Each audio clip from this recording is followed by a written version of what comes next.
Suryane sampun surup dinane mangkin mupet wis rawuh peteng ana kesenamian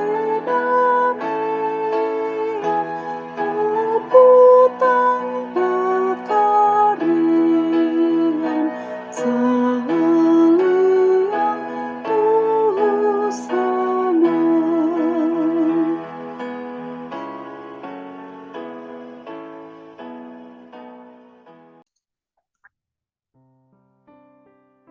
Salam sidang jemaat yang terkasih dalam Tuhan Yesus Kristus. Selamat malam, selamat berjumpa kembali dalam ibadah tutup hari bersama dengan keluarga.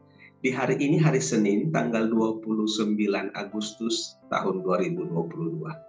Mari mempersiapkan diri untuk kita bersama-sama masuk dalam perenungan firman Tuhan. Dua ayat firman Tuhan akan saya bacakan bagi kita sekalian dalam perenungan malam hari ini. Firman Tuhan yang pertama terdapat dalam Mazmur pasal 74, ayat yang ke-22a berkata, "Bangunlah ya Allah, lakukanlah perjuanganmu."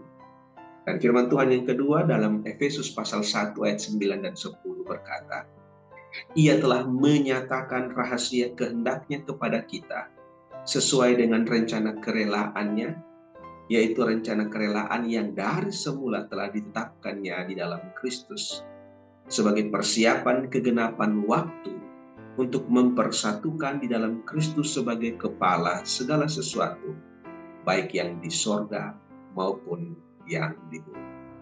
Jemaat yang terkasih dalam Tuhan Yesus Kristus, beberapa tahun yang lalu, kita mungkin pernah mendengar sebuah ungkapan dalam bahasa Jawa yang ditulis oleh seorang tokoh.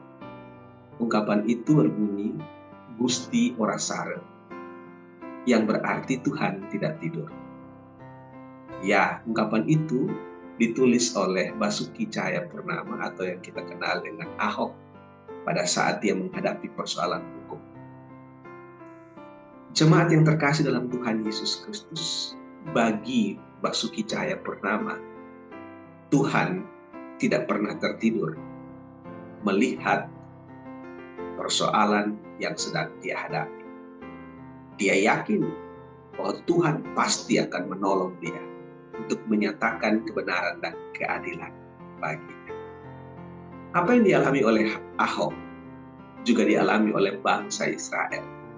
Ketika mereka meratap kepada Allah, melihat kondisi bait Allah yang rusak, mereka rindu agar Tuhan menolong mereka.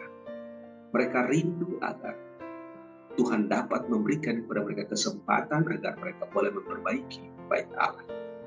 Namun seolah-olah kesempatan itu tidak kunjung datang. Mereka berpikir bahwa mungkin Tuhan sedang tertidur. Tuhan tidak melakukan apa-apa. Karena itulah dalam ayat yang ke-22 bacaan yang pertama, firman Tuhan berkata, "Bangunlah ya Allah, lakukanlah perjuangan."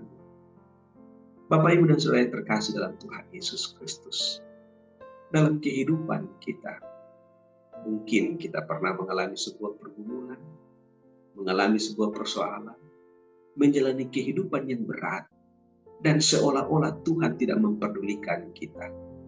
Tuhan seolah-olah tertidur dan tidak bersegera untuk menolong kita. Tapi pertanyaannya, apakah benar bahwa Tuhan tertidur dan tidak memperdulikan persoalan yang dihadapi oleh umatnya? Sama seperti keyakinan Basuki Cahayapurnama, demikian juga kita percaya bahwa Tuhan yang kita sembah tidak pernah tertidur. Tuhan yang kita sembah selalu dan senantiasa siap menolong kita di saat kita membutuhkan pertolongan. Bahkan perjalanan kehidupan kita sudah ada dalam rancangan Allah. Dia telah merancangkan segala sesuatu yang terbaik dalam kehidupan kita. Karena itulah Rasul Paulus kepada jemaat di Efesus memberikan kekuatan kepada mereka dengan menyatakan ungkapan syukurnya dalam bagian firman Tuhan yang kita baca. Bahwa Allah telah merancangkan segala sesuatunya bagi kita dengan kesungguhan. Dan Allah telah merencanakan yang terbaik bagi kita. Dan perencanaan Allah itu adalah perencanaan untuk menyatukan kita dengan Kristus. Bapak Ibu sedang jemaat yang terkasih dalam Tuhan Yesus Kristus, jangan khawatir dan jangan takut ketika kita menghadapi persoalan-persoalan dalam kehidupan kita. Sebab Tuhan sudah merancangkan yang terbaik bagi kita. Dia tidak pernah tertidur. Berharaplah kepadanya, bergantung kepadanya, dan yakinlah bahwa Tuhan pasti akan menolong kita sekalian. Tuhan memberkati Bapak Ibu jemaat sekalian. Mari kita berdoa. Terima kasih ya Allah, oleh karena kami boleh dapat merenungkan firman pada malam hari ini. Kami yakin dan kami percaya Roh Kudus akan terus berkarya dalam kehidupan kami dan menolong kami, agar kami selalu yakin dan percaya bahwa Allah hadir dalam hidup kami. Tuhan kami tidak pernah tertidur, tapi Tuhan terus mengawasi dan mengontrol hidup kami. Dan Dia merencanakan yang terbaik bagi kehidupan kami. Biarlah kami boleh dapat menjalani hari-hari kehidupan dalam keyakinan iman. Dalam nama Yesus Kristus kami berdoa. Amin. Tuhan Yesus memberkati kita sekalian. Shalom.